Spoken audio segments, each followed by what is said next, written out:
All right, let's get started. Alex Rath is going to go through one of the challenges today in about 15 minutes of an overview of detail. David Craig, when he joins us, will be going through the level 4 challenge. So with that, Alex, do you want to begin going over your material? That's a summary of the 99% buy-off ride. Sure, Kevin, I can do that. Thanks. So, to briefly introduce myself, my name is Alex Rath. I'm a control system engineer at General Motors, and I will be talking about the 99% buy-off ride. So, the 99% buy-off ride will be an accumulation of the previous year's challenges. So, it will take bits and pieces of all of them and put them all into one big challenge. And during this event, you guys will be able to demonstrate that you have developed a vehicle that is capable of autonomously navigating a typical urban environment. So the 99% buy-off ride will have 2 scored routes. Teams will be given the route addresses at least 30 days prior to the event, and each team will get 1 event per route. And it is possible that the course will change between routes. So you might have different blocked roads, different traffic light sequences, different sign placement, etc. So each of the 2 routes will have 8 segments or destination addresses, and the vehicles will be required to drive autonomously to all of the address points in the correct order.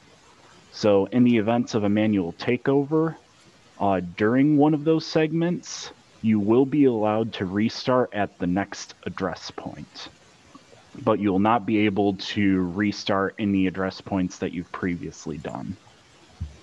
So for the challenge, there will be a 20-minute time limit for each route, and the timer will start when the green flag is given. And we've designed all of these routes so that they should take the majority of the 20 minutes time that you have, assuming that you start right away and drive at a reasonable speed. So basically, if you spend 5-10 minutes at the starting line trying to get your computer booted up, you probably won't make it to all the address points, or if you drive 1 mile per hour through the entire course. Additionally, if you have a manual takeover and are planning on going to the next address point to restart, we will not be stopping your 20-minute timer. So all of the time that you spend going to the next address point and getting set back up will eat out of your time. So the buy-off ride will cover all of M-City except for the south and north mobility circles and the access drive area. So for those of you that were at M-City for the year 2 challenge, we'll have a fairly similar setup where the south mobility circle will have the sponsor tent, and then the North Mobility Circle will be used for the OXTS setup area. And there will be a possibility that you may see pedestrians and or vehicles in either of those areas. So your systems will need to be designed to be able to only perceive the people and vehicles that are on the course, but ignore the ones that are off the course. And then lastly, all of the roads leading to the north and south mobility circle will have physical barriers blocking them. So you will not be able to get to any of the restricted areas without either going through a barrier or driving off course. So next is points. So each segment is worth 25 points. So you'll have 200 points per route for 400 points total with your 8 segments per route. So 15 of those points will be for object perception and interaction. So the first point is react properly to traffic lights. So basically if it's green, you go through it without stopping. If it's red, you stop. If it's yellow, you can either go through it or you can stop. But if you choose to go through it and the light turns red before you enter the intersection, then you will be counted as running a red light. Next is reacting properly to signs. So we'll be grading you on stop signs, yield signs, turn only, do not turn, do not enter, and speed limits. So you may run into other signs such as deer crossing. You should not stop at that intersection. Next is avoiding static objects. So this could be bicycles, parked vehicles, construction barrels. As I said previously, some of the roadways may be blocked. You may, however, run into situations where you'll have a single lane of a multi-lane roadway blocked, but the other lane will be open. So you can see on the diagram to the right, Main Street, the north side of Main Street is blocked off, but the south side of Main Street is open. So in that case, you wouldn't be able to drive on the north street, but you would be able to drive on the south side of the street. And likewise, if there's an area that has multiple lanes driving in the same direction, you may have it where one of those lanes is closed, but one of them is open. Next, avoid dynamic objects. So that could be pedestrians or deer or something similar. Pedestrians will always be in crosswalks and will be legally crossing the road. Deer, like real life deer, could be anywhere. Two new things for this year are lane selection and turn signal usage. So some of the intersections will have dedicated right and left-hand turn lanes. If they do have a dedicated lane, you need to use that lane if you are planning on turning in one of those directions, or use the normal straight-through lane if you're planning on driving straight through. And if you're turning at any of the intersections, you must use the appropriate turn signal. One special condition for those is for blocked off roads. If you're coming up on an intersection that has a blocked off road, we will not deduct points if you use a turn signal and then realize that the road that you're trying to turn down is blocked and decide to go a different direction. Then the last two things are the railroad crossing and tunnel crossing. So basically for the railroad, stop if the railroad is closing or closed, and then go through it if it's open. And for the tunnel, that's just making it through the tunnel without getting stuck inside of it. So your next 3 points are the destination objectives. The first one is arriving within 10 meters of the destination on the appropriate road. Second one is stopping within that 10-meter radius. And the third one is shifting to park and remaining in park for 5 seconds. So for all of those, you must be on the correct road when you stop. So there may be some address points that are near an intersection where you could be within the 10-meter radius of the address, but not on the right road. So in that case, you need to get on the right road before you stop. Additionally, the addresses will be assigned a specific side of the road, but you do not necessarily need to stop on the side of the road that the address is on. So the next 2 points are completing the segment using the most direct path. So basically this is if you drive in circles going from one point to another, you will lose these points. There could, however, be more than one direct path. So in this example, if you're going from A to D, going down either Pontiac Trail or State Street to get there would both be appropriate, as they're both roughly equal distance from A to D. And then the last 5 points are for drive quality metrics. So staying within acceleration and jerk limits, those are going to be very similar to what you've seen in previous challenges. And then one new thing is avoiding unnecessary stops. So basically, if you stop anywhere where there's not an obstacle or a traffic light or a sign, you lose those points. So on these challenges, there may be slightly different but equivalent traffic light sequences or obstacle placement between teams. So you might find if you're driving from A to D that one stoplight is slightly longer for one team and one is slightly shorter for another team, but then a future one will be reversed.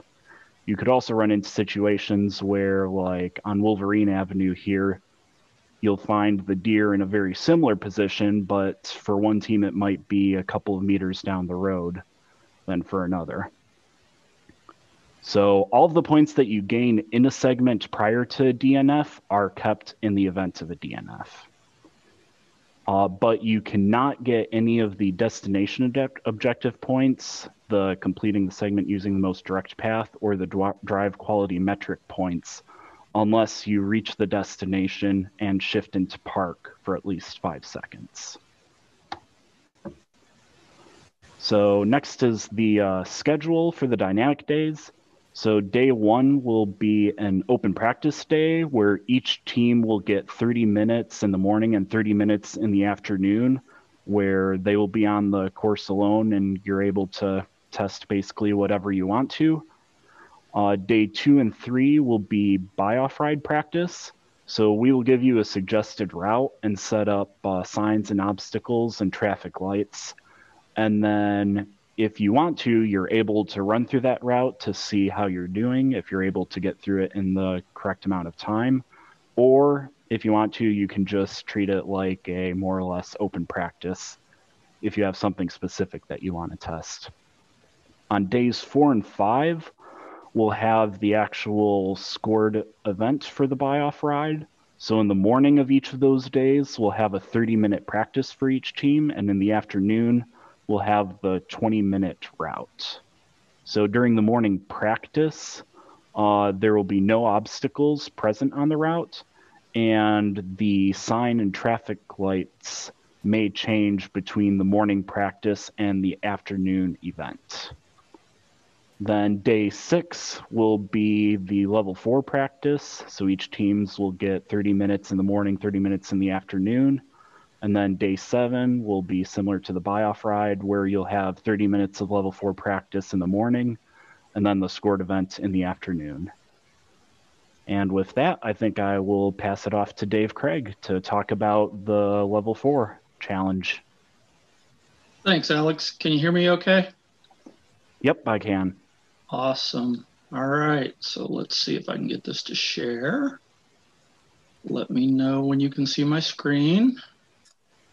I can see it. All right, let's go into presentation mode, see if we can make it bigger. And just a reminder, these presentations will be available for everyone out in our on the website. All right, thanks, Kevin. So the level 4 dynamic challenge, or the final challenge. So the questions might be, why is it called a level 4 challenge? What does level 4 mean? What is meant by dynamic level 4 challenge? So I want to just explain that this is in reference to the SAE's level of autonomy. So this is a chart you can go look at. SAE several years ago came up with how autonomous vehicles will be scaled and how they will be graded. And they came up with these levels. So level 1, no autonomous. Level 1, basic driver assistance. Level 2 is partial automation, which is what we call super cruise and things like that today. Level 3 is a little more highly integrated. Level 4 is very automated, doesn't even require a driver, but only works on certain roads. And level 5 is kind of the holy grail, full autonomy, driverless vehicles. The key metric we're looking at right here is fallback performance of dynamic driving tasks. As you look down these levels, you can see that when something goes wrong, when a component breaks, when the system has an issue, they fall back to the human until we get to level 4. And once you get to level 4, when the system goes wrong, when you have a problem, the system has to deal with it. It will fail back to the system. That's called true level 4 autonomy, and that basically means that we don't need a human in the car anymore. The vehicle will be able to take care of itself no matter what happens. So, what does that mean from a challenge point of view? Well, that basically means that we are going to intentionally break your system and see how you behave. That's basically what this means. The good news is we're going to do it the same for everybody. So from the previous slides, we can extract the following information. A true level 4 vehicle does not require a human driver to take over in the event of a failure. We saw that on the slide. And by design, the system must fail safe and be tolerant to a component failure, communication failure, or system failure. So that is what the level 4 challenge is. That's what we're going to try to test you on. We are going to intentionally break your system. This test is worth 200 points. This will be your last test, and so this will be a permanent failure test, meaning the failure will occur and it will be created in your system while you're moving, and we'll get to that in a minute. And a properly architected system should be fault tolerant to the failure we are going to create. This will be a dynamic challenge. Your system will be, your vehicle will be moving, or at least it should be in motion when the failure occurs. The exact same failure is going to be created for each and every team at the exact same point in the route. So this is very, very fair. Your points will be awarded based on how much of the route you can continue to complete before, during, and after this failure has occurred. And I'll tell you, the overwhelming majority of the route occurs after the failure. What is the failure? What are we going to break? Well, this is the exciting part. The failure will be a permanent, for the remainder of the challenge, break in the communications coming from the GNSS and IMU. So your Novatel is going to go dead. You're not allowed to have GNSS or IMU data. So this will not be allowed to be consumed. Bullet 6, this is an important one to understand. The teams will not be allowed to have a secondary backup GNSS or IMU. This includes the built-in GNSS of the vehicles and the built-in IMU of the vehicle.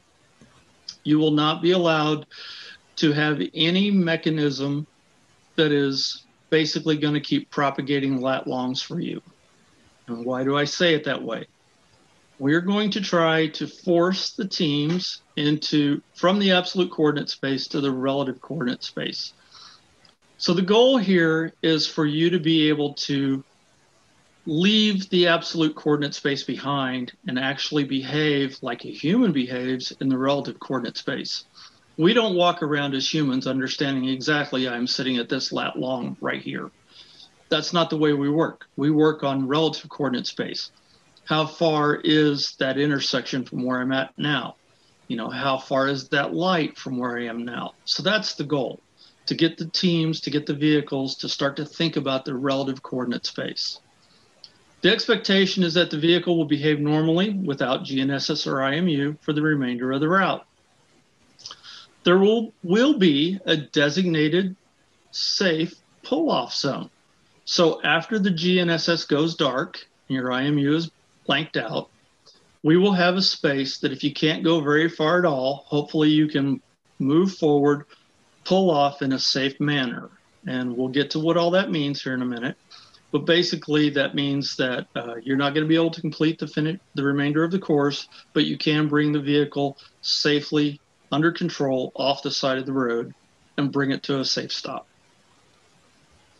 Okay, normal M-City dynamic challenge items will be seen in this challenge, meaning you will have to deal with intersections, you will have to deal with stoplights, street signs, stop signs, construction zones, road closures, parking spots, etc. Anything that you've seen in a dynamic challenge is fair game for this challenge.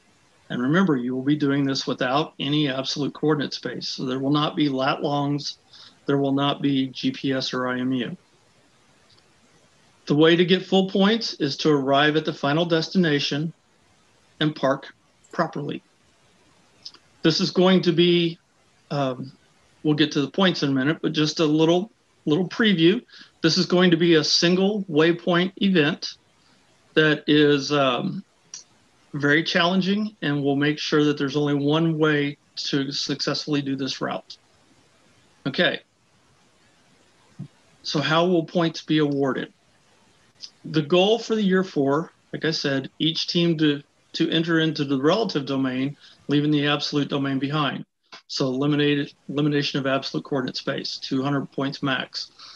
Scoring will disconnect the Novatel GNSS and IMU from the vehicle system. We're creating a device that lets us basically push a button in the trailer and your GNSS goes offline.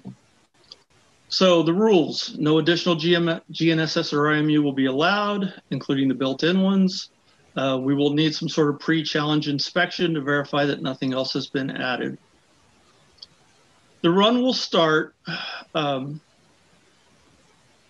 the run will start, then the fault will occur, meaning we will let you come up to the start line, have a stable GNSS, stable IMU, and take off. And so you will have a good fix in the absolute space before the challenge begins. Then once the challenge starts, we will cut the line to the IMU and GNSS. So then the question is, can you keep propagating based on other items, LiDAR, visual, radar, whatever, in the relative space to continue on with the route?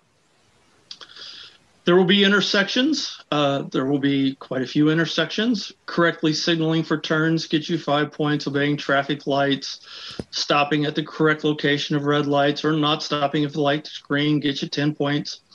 Stopping at stop signs correctly gets you 10 points. Obeying traffic light changes in a timely fashion, meaning like within 5 seconds when a light is red and turns green, you take off. That'll get you 10 points. Maintaining proper lane assignment, don't leave lane lines. That's 5 points. Maintaining proper speed, not coming to a stop, not hesitating in intersections, that gives you 5 points. Parking, signaling to pull over, including parking, that's 5 points. Stopping at a proper, safe location within a parking spot, safely pulled off completely off the road, that's 15 points. And I should point out that there will be a fixed location, and we will go over this location to each team, to the teams ahead of time, to say that at this particular spot, this is the safe pullover spot. So there will be a fixed location that you must pull over if you're going to take advantage of the safety completing and pulling over points. Putting the vehicle in parks, 5 points. Turning on flashers. This is a new thing we haven't done yet.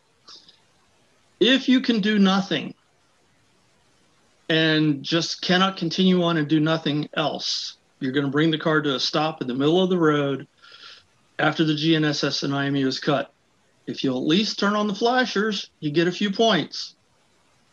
We're trying to instill the thought process of how safe can you make the vehicle after a catastrophe has occurred. All right. These flasher points can be gained at any time. Anytime you feel you can go on no further, you can bring the car to a stop, turn on the flashers, and get these points.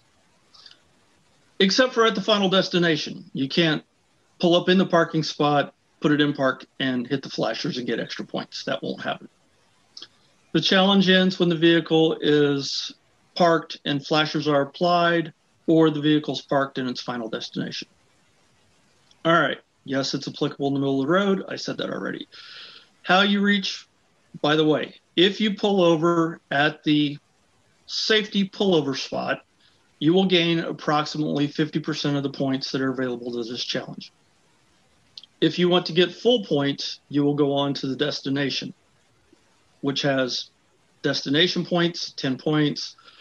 Reach a final destination will get you the acceptability of drive quality. So you have to reach a final destination before you can gain these points, which are no random stops, no random steering jerks, no incorrect turn signals being applied or not turned off, no incorrect turn attempts, 5 points.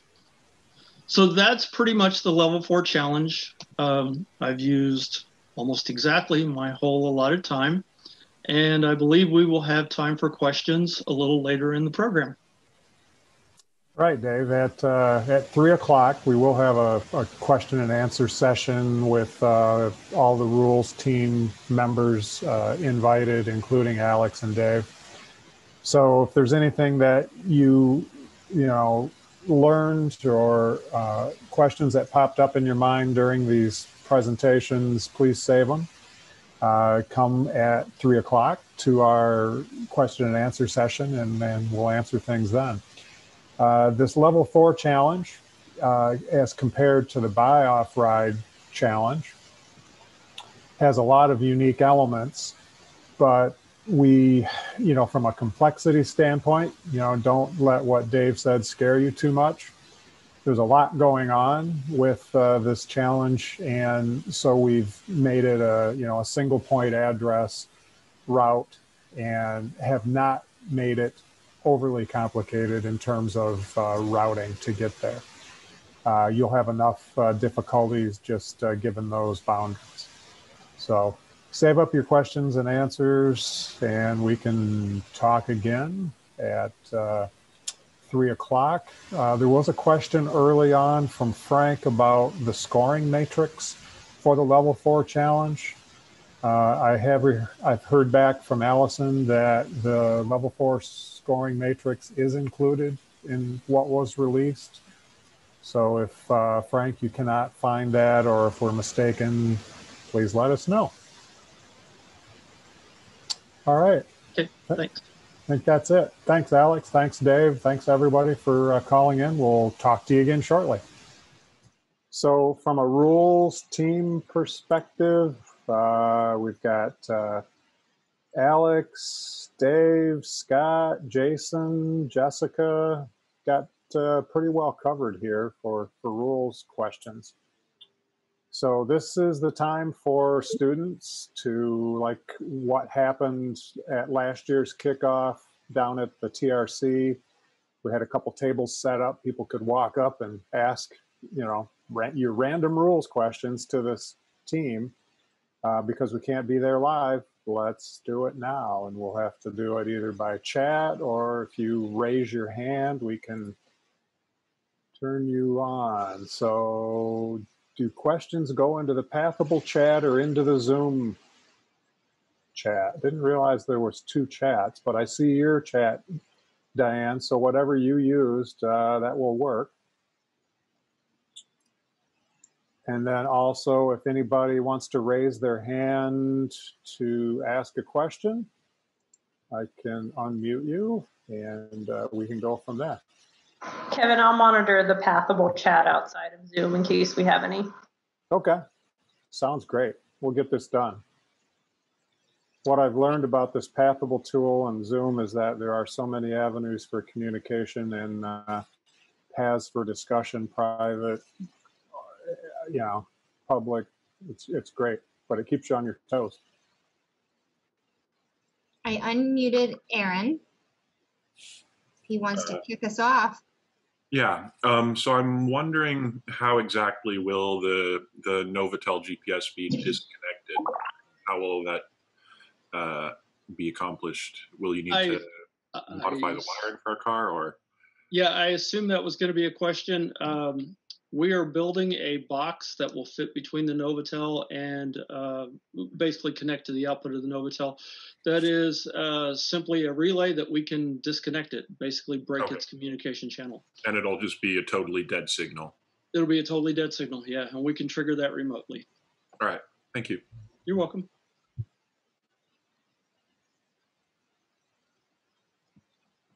I think one from the previous, when we had the Dynamics version, and it was how will we be checking the GPS IMU, and so no other system would be permitted. Is that correct? Yes, that is correct. No other GNSS of any kind, no other IMU will be permitted of any kind.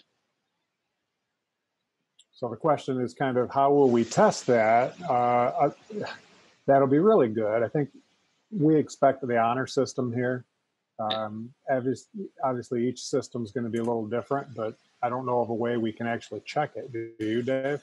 Well, we can do a visual inspection. Usually GNSS has cool antennas sticking on top of the car and things like that. So we'll do a visual inspection, but I hope you're not looking for basic ways to spoof us. No, gyros that's an IMU. So that's part of the question. So if you're looking for a way to keep propagating latitude and longitudes using IMU type systems, you're looking in the wrong direction. That's exactly not what we want you to do. We want you to use things like visual odometry. We want you to use things like LiDAR odometry, where you're basically watching the LiDAR saying, this car moved forward 5 meters, therefore I should move myself down my virtual world 5 meters. We're specifically not wanting you to use things that will keep acting like the GNSS is working. Hopefully that makes sense. And if you do come up with a creative I was going to say, if you do come up with a creative way to hide something, we want to hear about it at the presentation at the end of the competition. To figure So out how you'll to have stop to it the come next clean. time. Yeah, you'll have to come clean. Yes. All right. Does the box Frank. that will sit between the Novotel? Sorry. Sorry. So for us, we're not using Novotel-based product for GPS and IMU. How would we handle that one? What is the communication protocol? Is it CAN? Is it serial data bus? What is it? I do not have that information with me, but we do know we're not using Novotel stuff. Maybe if anyone else from All Toronto is on this call, they might be able to answer that question. So we will work with your team to figure out how to best defeat your system. But you have to understand the whole intent of this system is to turn that off, and we have to be able to do that. Yeah, so I guess the question really is, will there be in some form of special support if we're not using Novotel-based systems? I would say it depends on how different your system is. I don't think we're going to be able to talk Spencer into building a special box just for you. I was just told it was based on Ethernet. So then we'd have to disconnect the Ethernet connection to your compute platform, to the input of your system. I'm sorry, Frank, what team are you from? We're from All Toronto, University of Toronto. Toronto. Okay. We'll work with you on the side to figure out what your architecture is and how to devise a way to cut GPS. Okay, thank you. All right, let's go to the chat. Let's see. Does this box? I think we just answered Frank's question. Yes. Daniel's question: does this box that will sit between the Novotel and the compute system require using the Ethernet or serial connections, or are both connection types still options? That's a good question. I think this is going to be another case of where we might have to get into what are the specific architectures, maybe of each system. Right. I know when Spencer and I talked about it, we had theorized everybody was using the serial, but if people are using the Ethernet, we'll have to look at that and see what we can do.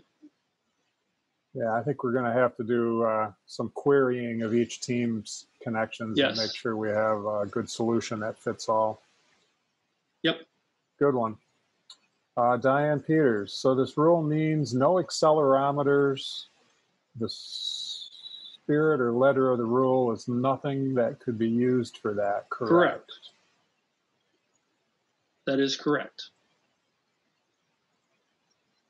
Another Daniel. Can physical specifications for the box be provided as soon as possible so that we can provide a place to mount it in our vehicle when they're using Ethernet? So I think yes, we're going to need to provide some specifications, and I think it's going to take some back and forth. Dave, this is obviously highlighting a number of questions that we're going to have with the design of the box. How do we test it? How do we install it? We got to accommodate that timing and testing into, the start of the competition, let alone in designing it for each team. So I think we have a lot of work there to do. Yes. I have one. Okay. So when will we get the route for the level 4 challenge? Also 30 days before the competition with the buy-off ride routes? ? I know what we had talked about earlier was providing them roughly a week in advance. I don't know if that is still our plan, Kevin, but that is what we talked about quite a while back. Yeah, at least a week in advance. Alex, didn't we state for the buy-off ride, the route would be 30 days in advance? Yep, for the buy-off ride, we said 30 days in advance, or at least 30 days. And then the level 4 would be about a week out. Okay. That was the plan. There we are. There's the answer. I see a really good question from Frank, which if it didn't come up, I was going to put it out there as a question. What is the plan if COVID is still a thing and travel restrictions still exist? That is an extremely good question, and Allison and I have been talking about that at different levels of restrictions. We, knowing this far in advance that it's definitely a possibility. Obviously, everybody knows we can't predict, but we want to have this on site. So if there are restrictions, other than complete shutdown, we have a plan in place for bringing up to 4 teams, well, everybody all at once, just like a normal, no restriction type of competition, to a plan that if we brought 4 teams in with a moderate level of restriction, we could still accommodate in what we would feel as a separation of people in garages and track space, to if it's a more severe restriction, down to like 2 teams at a time on site. Obviously, the number of practice sessions or development times and the schedule would have to be adjusted the more restricted we get. But, barring that we don't have to completely shut down and go virtual, we have different levels of planning where we hopefully can accommodate. But, personal protection guidelines of your schools, for travel restrictions and guidelines from M City, we're going to have to, balance all of those to come up with a solution. It's a very valid question, and we really want to have this one be on site. It's whatever level we can in the safest manner, at the time. We had multiple plans for year 3 as well, and they looked very similar. We had a lot of scenarios that we went through to try very hard. So as Kevin said, we are examining and watching states. We're watching border closures. We're going to be very forthcoming once we kind of develop a plan to put it out there on the multiple scenarios. We have a couple things we just want to double check with state regulations and different things. But as we thank you all. You've all participated in the year 3 from your survey from your university, and since there are only 8 universities, we would definitely be looking to talk with you in a survey or in an individual place. I have another question. How long is each segment in meters or feet? Charles, do you mean the buy-off ride or the level 4? So Allison, I think that would only apply to the buy-off ride, as the level 4 is technically 1 segment. Correct. I'm sorry, could you repeat that question again? Sure. How long is each segment in meters or feet for the buy-off ride? There is not a clear number. So segments could be really short, they could be really long. So they will vary a lot. And the, physical distance between 2 addresses, once we give those out to you, you'll be able to determine how many meters it will be. But that could be changed by road closures or other similar things.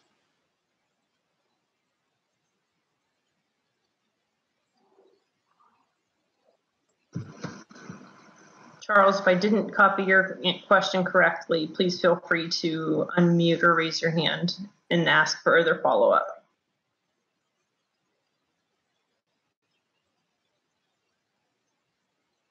Was that Charles you said? Yeah, nope, that was good, thanks. Oh, okay, you got it? All right, very good. We have more types of COVID questions, and which I can understand. It's like, if, you know, the next one's like assuming that there's a safe and effective vaccine, CDC and whoever does that in Canada, would it be required of all attendees, or is that to be determined and wait and hear the plan? Yes, to be determined and wait and hear the plan. That's totally hypothetical. There's so many unknowns. You know the story. Whatever the guidelines are at that time, we will have to adhere to. That's, you know, what we'll work with. There's another good question here. Can we have longer practice runs? 30-minute sessions are too short. That's a really good question. Who else feels that way? Is there a way for anybody else to chime in? Obviously, if you have a longer session, you'll have less of them. Our thought was, if you had 30 minutes, you could have a practice or development time twice a day, for example. You know, your learning loops, you could have, you know, a couple of learning opportunities in one day.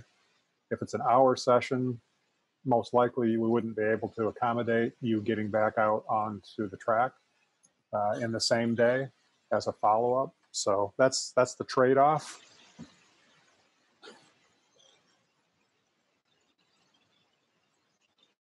Anybody have any thoughts on that one? Other teams, comments? This is Frank from Toronto. So adding up onto what you're saying, what if we have a sort of a mixed breed in some sense? You know, teams can choose a long session since I think we have practice on multiple days.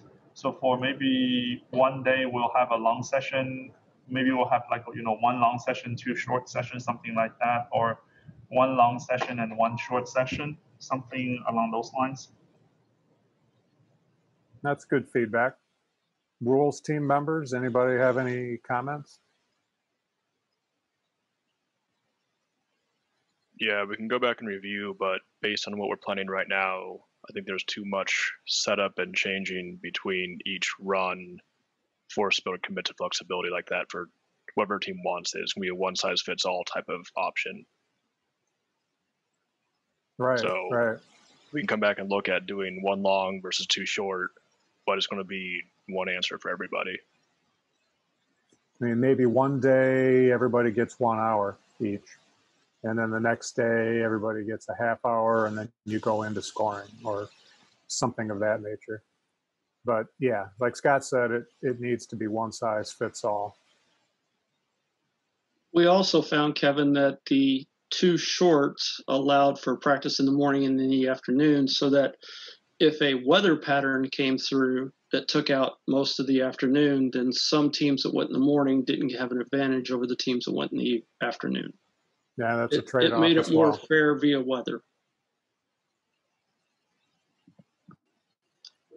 Also for testing of sensors. So I know there was concern that if you went in the morning both days, you didn't really get to test your sensors if it was if you're doing your run in the afternoon. So we tried to give a morning and afternoon to make sure that we vary that as well. Right. Lighting differences between morning and afternoon, weather conditions between morning and afternoon. All right. From Cy, hello, Kevin. As explained, any sort of failure could be handled by our onboard system. So is the safety driver still needed, assuming the car is at level 4 autonomy? Yes, the safety driver is still required. If your car can handle all failures, I am greatly impressed. But yeah, you still need a safety driver. I won't go into any more detail than that, other than that's not optional. I like the question. I like the confidence. I like the confidence of the statement. An insurance perspective of student built or even integrated sensors and designs, yes, you need a safety driver. Yeah, I mean, we're looking for level 4 autonomy just with the loss of GPS. And obviously it's just M-City under certain speed constraints.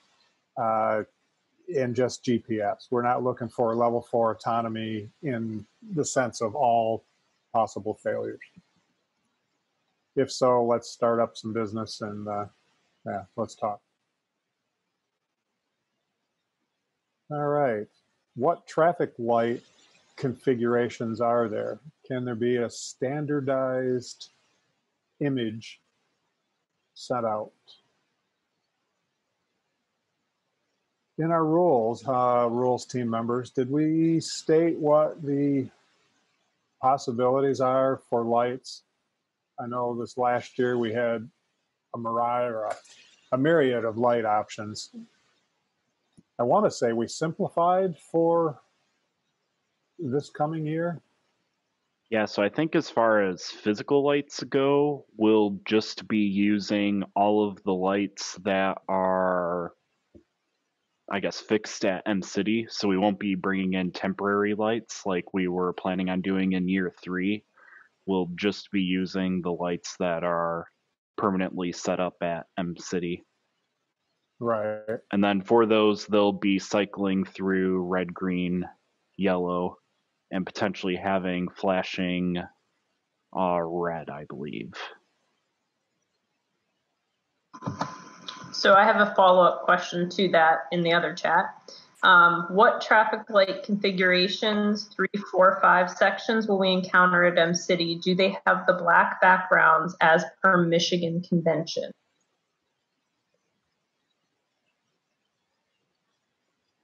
Maybe we can get Vaughn to produce a picture or specifications for their specific lights. So Vaughn actually in the chat box, and we can pull that out, he actually shared a digital map that you could look at different pictures, and there was in the video, the welcome video as well. If you head back to that section and watch, the video does actually go through a lot of the different lights that and configurations they do have. Excellent. And so that will be available if somebody wants to see that. How can someone get back to actually see that? Jamie can pull that off and we can put it on our series resources, Jamie, and link to it. I was zoned out there for a second, but if you're asking me to put a video somewhere, I can put it in series resources and share it on Facebook. Yes, the M-City video. Yep. Okay. We were interrupting Jamie's lunch, so we excuse her. What is the range of speeds we'll see? 10, 15, 20, 25, or just 15, 20, 25? Alex, do you want to address that one? So we'll before Alex starts, I want to remind that it's a maximum of 25. We had a couple scenarios in year 2 where some teams just driving in different things were going above 25. We can tell. And so please, watch your speed the entire time you're driving out on the course. 25 max. Yep. So we can have anything from 5 to 25 in 5 mile per hour increments. So we could have a 5 mile per hour, 10 mile per hour, 15, 20, and 25.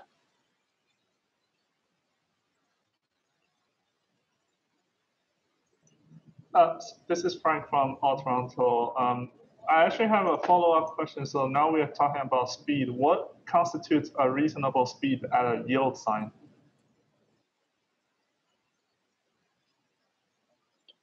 Anything that is really not good question. stopped completely. So I think for yield signs, we'll be looking for people to not stop at them like a stop sign.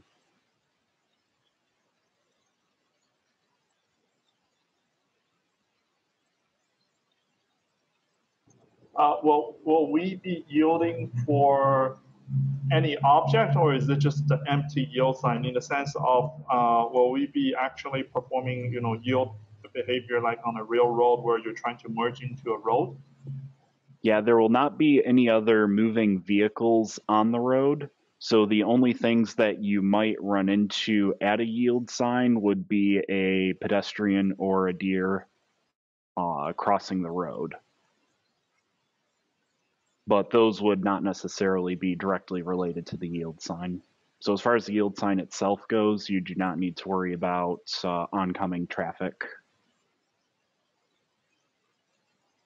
This is a question that I should have the answer for, but I don't. Have we told the teams, and do we in our list of objects to detect for traffic controls have a yield sign in our list? Yep, we do. Great, okay. And how would those yield signs be looking like? Are they the yield for pedestrian, or are they the merging yield sign, or are they both? So I believe at some of the dedicated pedestrian crosswalks, we will have yield for pedestrian signs. So those should be similar to what we had in year 2, but I think we'll need to confirm that with MCity to make sure that they haven't changed those. And then all other yield signs will be the upside down triangle style. All right, anybody else have some questions? A lot of good questions. So I have one from outside chat. I see Rowan. Oh, okay. And then we'll get to you, Rowan. Is the gravel road also possibly part of the routes, as well as the canopy that is kind of the fern covering or the tree covering? Yes, both will be possible routes.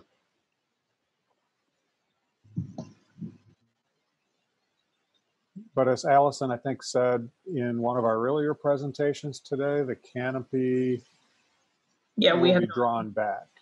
Correct. We will not use the canopy. Yeah, correct, right.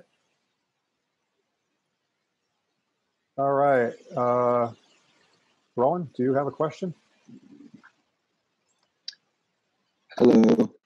I think I have the same problem as earlier where I can no longer hear the speakers.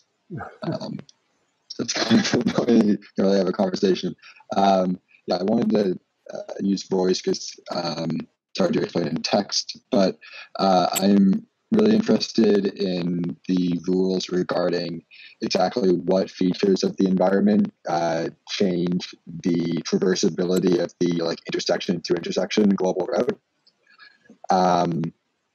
So there's a few things that look like they could do that in the rules. So the physical blockages could block both directions of a road, so both directions of the link, which is one direction of the link. There's also the do not enter signs that could affect that traversability. And then only turn signs and do not turn signs prevents you from going from one link onto a specific next link.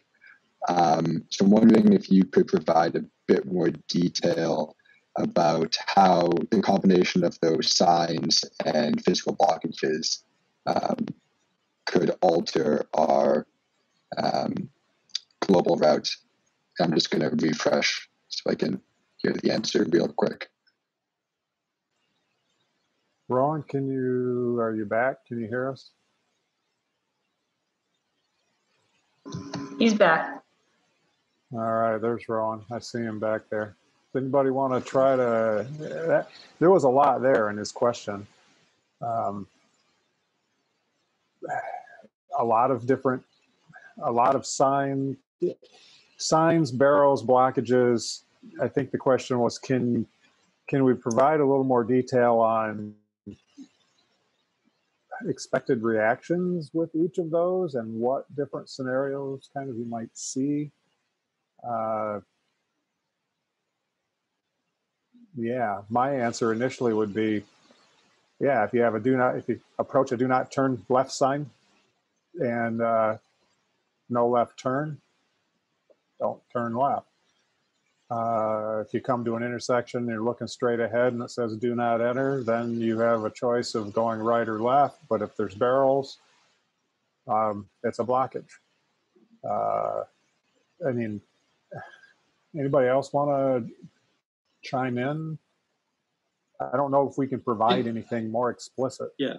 I think the easy answer is, like you said, Kevin, the answer is yes. You will see all that. You will see barrels, you will see barriers, you will see left turn only, right turn only, you'll see all these type things. And so potentially do not enter, all this, that you should be prepared for all of that. But we're not intentionally trying to make this overly complicated, though, either. We want this year people to be successful. But we're not going to also provide, our exact intersection details and route blockage, plan. So, yeah, sorry, can't answer that more explicitly or provide you more details. If you have some more follow-up questions with some of those more specific traffic controls or blockage or signs, put them in the Autodrive website and we'll answer them that way. I have another question. Okay.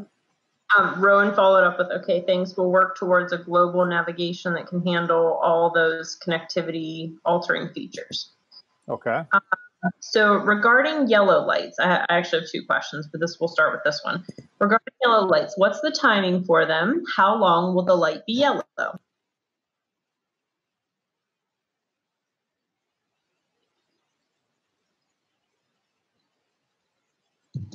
I think I have that written down somewhere. I'll see if I can find it. Yeah, I believe at MCity it's on a timing. Yeah, I thought we answered that last year. Okay, and then I'll move to the next one while we look for that one. For yellow light, the rule states the vehicle should enter the intersection before a light turns red, but that conflicts with a previous rule which states that the car can treat yellow lights as red. Can you confirm what is the desired behavior for the yellow light? So I can answer that one now. For the yellow light, you can treat it as either a red or a green. So if there's a yellow light, you're allowed to stop, and that's a perfectly valid thing to do, or you can try and drive through it. But if you try to drive through it, you need to get into the intersection before it turns red. So if you see a light turning yellow and you're still a little ways off, it might not be worth trying to run it, because then you run into the possibility that you'll hit a red light by the time you get to the intersection.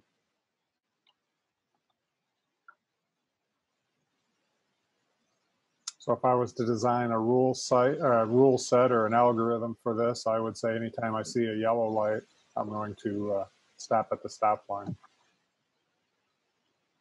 But your choice. So I have another question. Go ahead, Allison. Alex, you're looking for the yellow light, but for destination addresses, do we need to stop on a specific side of the road, or is either side fine? So in the level 4 challenge, it will be a designated parking spot, a designated parking lot, which will only have parking on one side of the street.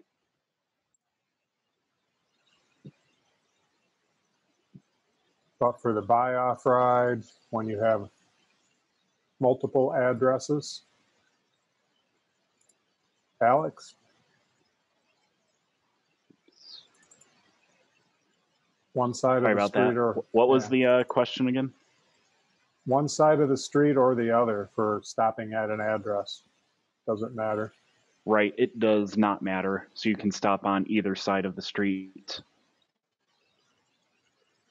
And then for the yellow light question, I think we'll put out a FAQ for that, because we want to confirm some things with MCity on how their system is set up for that. But I think the intention with that is to do a normal-ish length American yellow light time.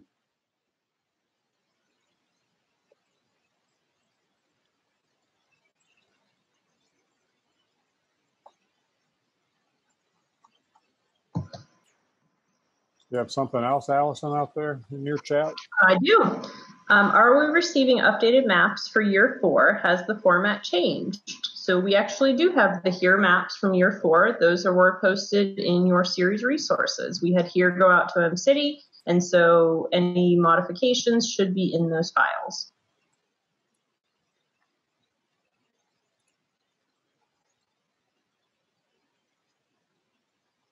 Good answer.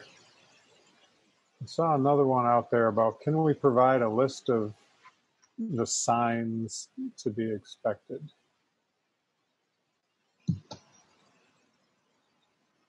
I'm just looking through the rules to see what we had in this year's rules. So I think in the scoring traceability matrix, we have a list of all of the signs, but we don't necessarily have pictures of the exact signs. Yes, and MCity does have certain variations. So there are stop signs that are smaller or a little bit larger. And so either one would be acceptable for use. We were able to get I think a list of signs that MCity had for year 2 to provide. So I will see if we can also get an updated one from them. Yeah, that'd be great if we could reuse what we had before for the second year in terms of documentation. Couple things coming in the chat. So from Daniel, the timing of the yellow light depends on traffic pattern and speed limits. DOT should be able to provide recommended timing. So Charles, we have year 3 had a dedicated starting and ending point for the buy-off ride next to the garages. Will the same be true for year 4? Charles, I don't explain that correctly. So we won't necessarily have the same starting and ending point for the 2 different routes, if that's what you're asking.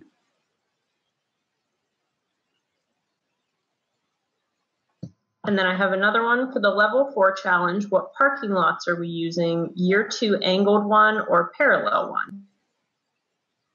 That will be disclosed approximately 1 week prior to the challenge. He says that so with a smile on his face. Because if I tell you that, then you pretty much can tell exactly what the address is going to be for the final destination. Take a look at the MCity map, see what they have available. Yeah.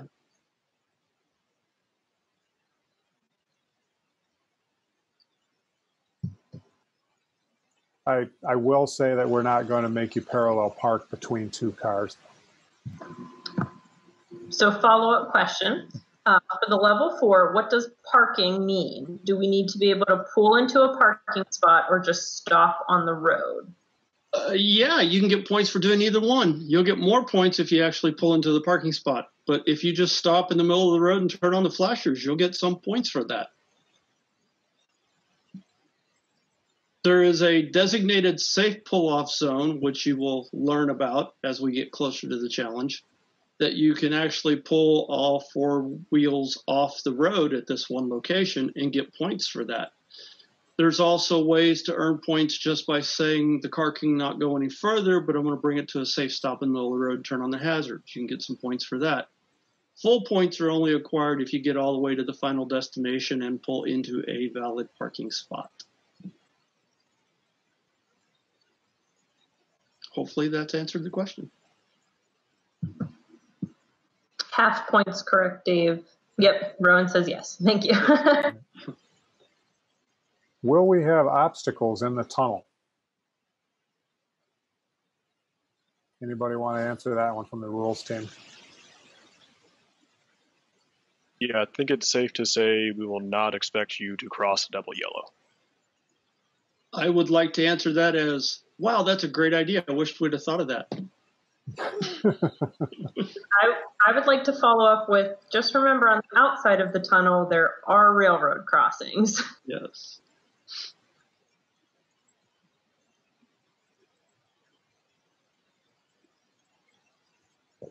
See if somebody else out there has a hand up.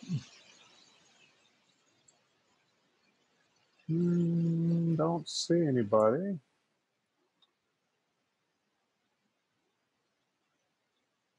Will the motion of the dynamic obstacles be linear?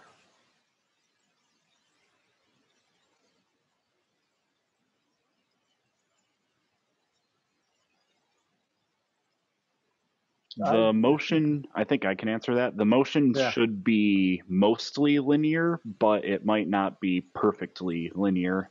So if you look at the map of M City, the pedestrian crossing walkways near the roundabout, I believe, are two, like it's not a straight line from one side to the other. It's a straight line to a middle section and then another straight line that's slightly offset to the other end. So there could be some nonlinear movement in there. But I think we aren't really planning on driving in circles or, trying to put a tracking beacon on your car and have the deer drive right at you or anything like that. Yeah, I would say where our intent would be as linear as possible, but we can't, but not necessarily at a right angle to your vehicle, though. And you've seen, at least if any of you have participated or looked at the videos from previous years or the second year, the robots or sleds, the Roombas that move our dynamic objects, try to be as linear as possible, but they're not exact.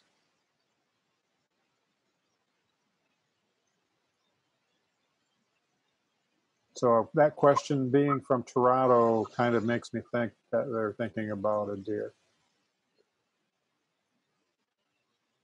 We're not going to have it do circles around you and then come and hit you in some weird way.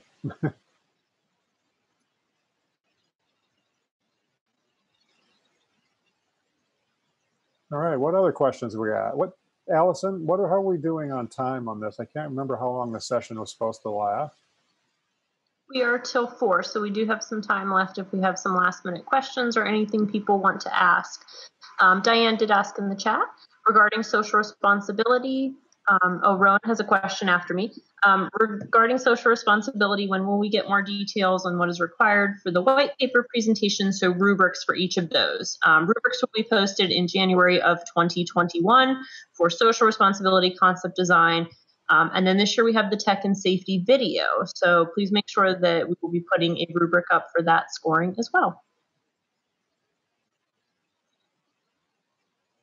I believe Rowan has a question if you'd like to unmute. Certainly. And then I have one more after that. Oops. Trying to find him. There he is. All right, Roland. Hello. Oh, nice. I changed my audio and I can hear you guys now. So yeah, I have a question about the out of bound region that we're kind of showing in the view diagram during the overview. So like, for example, the circle at the top and the circle at the bottom are not part of the course, and they will be blocked up using physical barriers, but since we know that information going into the competition, we can just kind of change our navigation maps to reflect that they can't use those areas to do routing. My question is on that diagram. I don't know if it's possible to bring up again, but the blockages weren't like at the entry to that section of the course. They were kind of like halfway up the road into those off-course portions. My question is, are we still going to be required to drive up those, like towards those off-course portions?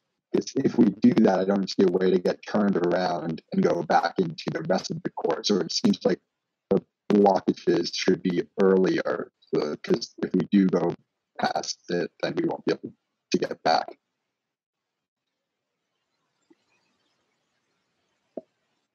Yeah, Alex, I think when you presented the buy-off ride, you showed the closed-off barrels maybe over at the straightaway side coming down to one of the circles.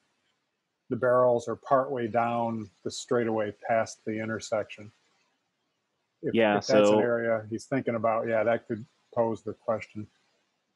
Yeah, so you will never be required to go in reverse, and you are not allowed to make U-turns. So if you were to go down one of those roads, it would be because your starting or ending address was there. Oh, yes, true. If it's the start of the end, then that would be valid. Okay, we will keep that in mind. But I do want to address another point that you made, Rowan. You said that you would know in advance when roads are closed, so you would modify your vehicle routing ability to just disconnect those links. You will not always know in advance when certain road segments have been closed. This is part of the setup procedure that Scott was talking about earlier. We will very likely change the road closed signage, barriers, obstacles in between your practice run and your actual drive run, and you will not know that those roads are closed until the vehicle gets on the track and sees it.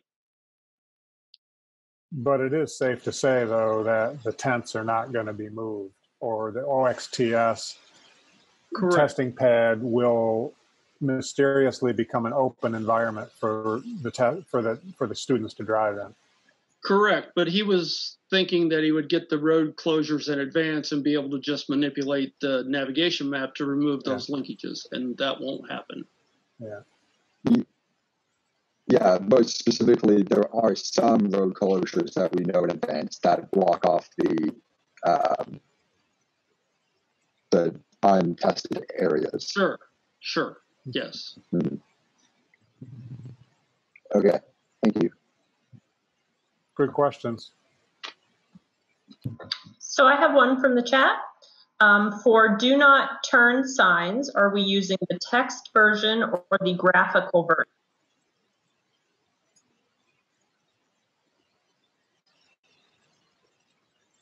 I think that will depend on what we hear from M-City on what they have. Yeah, I think our big takeaway here is let's gather up all our intended usage signs and provide them to the teams. Mm-hmm.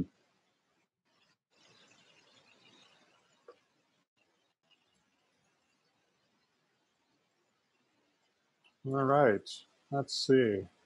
I should have had more questions in my back pocket in case nobody, we ran out of questions, but I don't think we've ran out, honestly. We've had a lot of great questions. Does anybody have questions about Autodrive in general?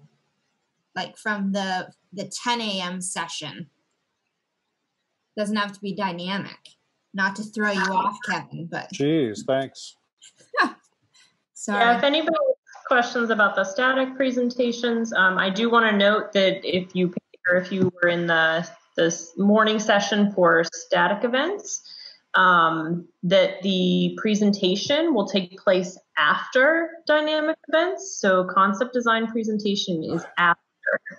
So just make sure, we do ask that your slides would be probably 99% done. We don't expect you to work all night after your year 4, and you may verbally talk about your year 4, and this will also be a crowdsourced voting. So this will be presented to everyone.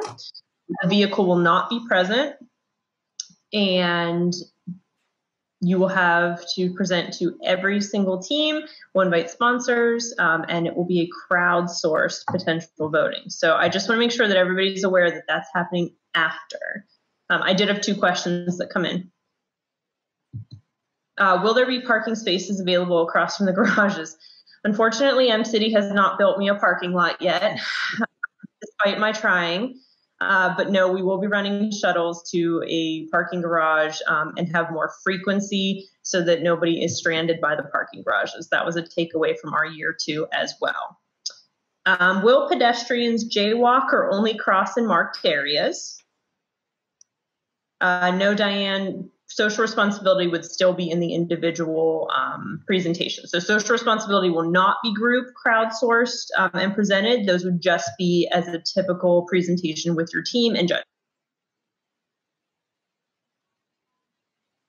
So the jaywalking question, we won't have pedestrians jaywalking.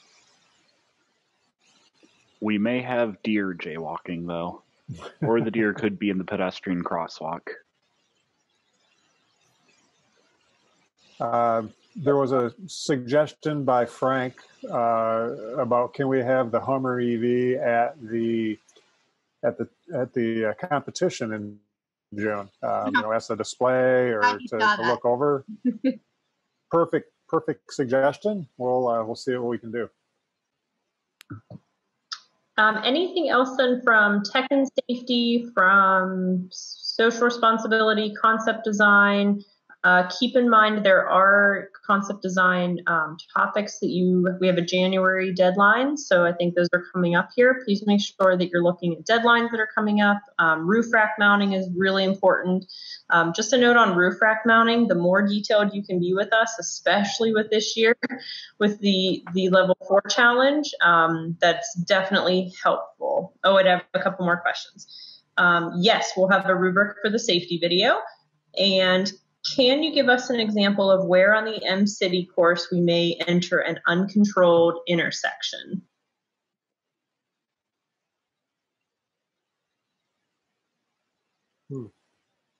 Yeah, so for those of you who did year 2, there's an intersection.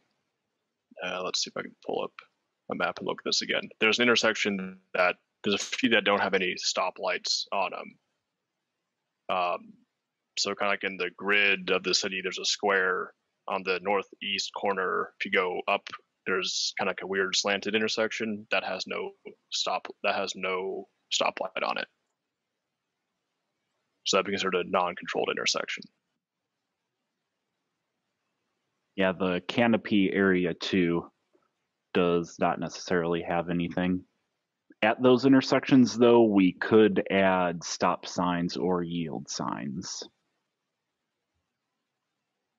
But they might just be completely open without any signs, in which case they would be a pure uncontrolled intersection.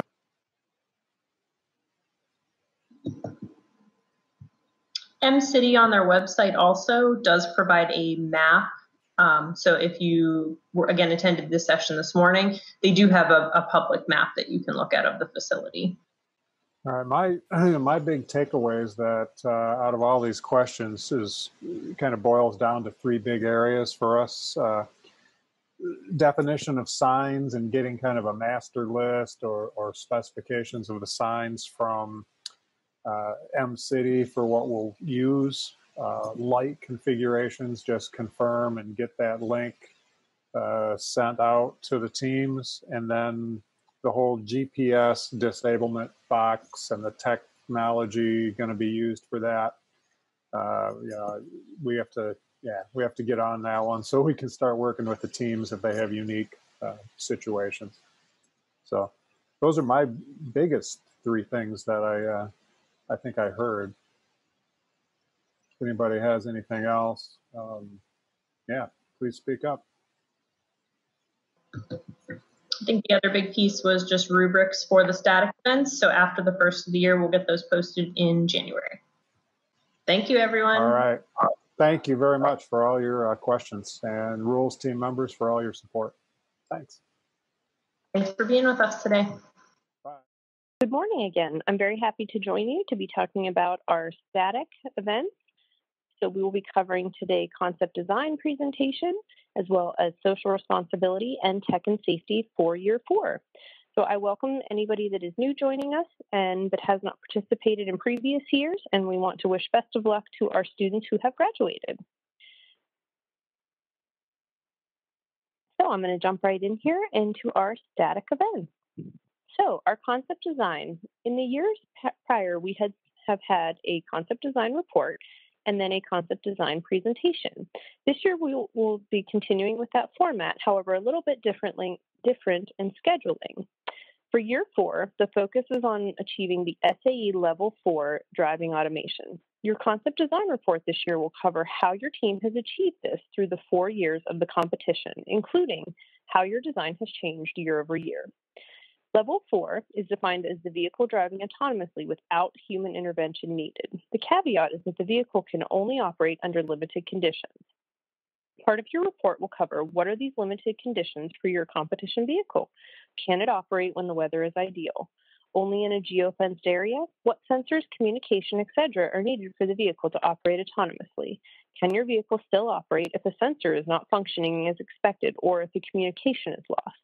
To coincide with the level 4 challenge in year 4, the report will also detail how your team's vehicle reacts to the loss of GPS. To better understand the failure analysis performed on the vehicle to achieve this level 4, each team will choose 3 of their top failure modes and discuss in detail how the vehicle reacts under that scenario. For example, loss of a forward-facing camera may be a serious failure for your vehicle, and it will immediately exit autonomous mode and perform emergency braking. Please note, your 3 failure topics must be submitted by January 31st, 2021 to receive approval from the Rules Committee. Teams are welcome to submit their topics earlier for approval and encouraged. Approval is to ensure your team has chosen topics which align with the intent of the report. Just to walk through your year 4 components, your report will be set up in portions.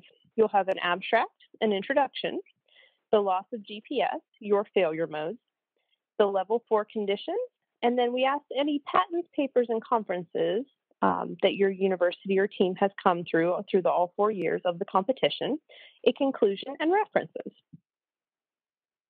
Just a note on format, please do not exceed the 25-page limit, 10 pages for the introduction, your year 1 to year 4 vehicle design changes and conclusion, also your patent papers, conferences, references. 10 pages for failure modes, and 5 pages will be dedicated for the SAE level 4 conditions. All concept design reports must be put into an SAE technical paper formatting. There is a link in the rules if you have any questions on following this format. So our concept design event. Typically over the past 4 years, we've had the presentations take place during the competition with a vehicle present. The on-site competition event for year 4 will be an opportunity for all teams to present and learn from each other's experiences over these last 4 years. The presentations will now take place on the last day of the competition so that each team may reflect on their full performance after their final year. Each team will be presenting to judges and other teams for the first time. The judges' scores will make up 60% of the overall score. New for year 4, we will be crowdsourced judging. This will make up the remaining 40% of the score.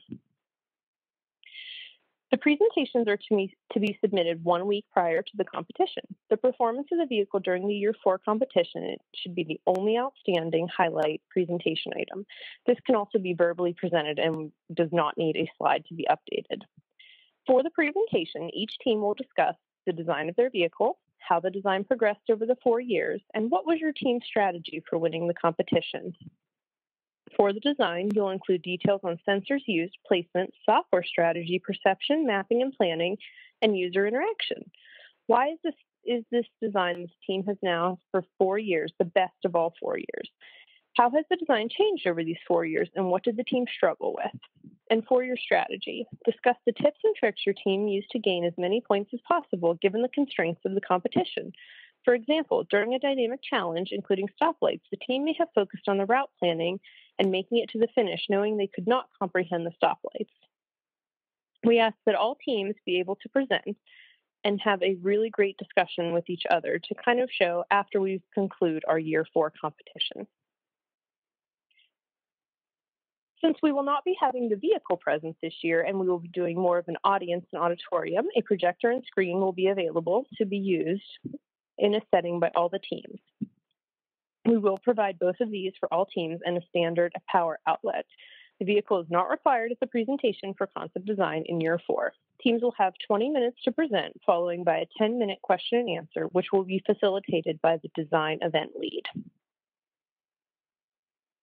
Social responsibility. Year 4 of Autodrive Challenge Social Responsibility is asking teams to help SAE bridge the academia gap in partnership with the Office of Disability and Employment. We're asking that teams write a 10 to 15 page white paper for the application of their standard chosen from year 3 that focus on a topic in autonomous mobility, including accessibility. Teams are tasked to present a white paper to standardize their best practice autonomous vehicle design that provides a safe and operationally user-friendly environment for the general public, which includes disabled citizens. The white paper outline will consist of these sections. You will provide a project description, the approach, benefits to the public, a funding cost model, and your program plan, which will have period of performance, schedule, deliverables, metrics of success, equipment, and any risk and anticipated mitigations. Followed by a proposed transition plan, including any restrictions on use, release, disclosure of technical data, as well as a technology readiness level. This will determine your proposed solution's TRL level and justify the rating based on results using data collection, simulation, or prototype renderings. Teams will present their white paper at the event, so we will be hosting the presentation during the event, typical to past years. Teams will also showcase a model prototype and/or simulated user experience as part of this presentation. Each team can structure the presentation based on their own needs and style, but a formal presentation document or PowerPoint would be required. Presentations are limited to a maximum of 30 minutes. The judges will stop any presentation exceeding these 30 minutes. Immediately following the question, there will be a question and answer of up to 10 minutes by judges. Tech and safety. Just a reminder, the blue autonomous warning light will still be in effect in year 4. The light must be visible in daylight conditions by an observer on all sides of the vehicle and from at least 200 feet away. Teams should select their own mounting and design strategy, but must design in the ability to control the light. It is required that the control system turn on the light when entering autonomous mode and turn off the light when exiting mode for any reason, including when the safety driver performs any manual takeovers. This functionality will be tested during tech inspection, and if it does not automatically function in this manner, it will need to be resolved before passing tech inspection and continuing to any portion of the dynamic challenges in year 4. For our system safety and technical reports in year 4, over the past few years, each team has completed a software safety analysis each year and an autonomous vehicle safety assessment. Both documents will be submitted in their overall and final form for a pass-fail on June 1st, 2021. New for this year, we will have each team create a safety video. So each team will be creating a safety video that highlights not only the safety features of your vehicle, but how you built safety into your autonomous design process. The video should be creative and excite people to learn more about your work. It should be no more than 5 minutes long and will be uploaded on your autodrivechallenge.com as a document submission. The content of the video. We'd like your team to show your unveiling of your team's safety features in a comprehensive and creative way. Get your audience comfortable with the autonomous and safety features of your vehicle. How will you prove to the public that autonomous vehicles should be trusted in general? Roadmap to how you got where you are and how did safety influence your design. It is okay to include setbacks, but also include how they were resolved. What's next for the safety of the vehicle? How will it improve? If we were to continue, what would be the next stage and the next features that you would add? Judges' scores will account for 100% of the overall score. In creativity, safety content, these will be all considerations of your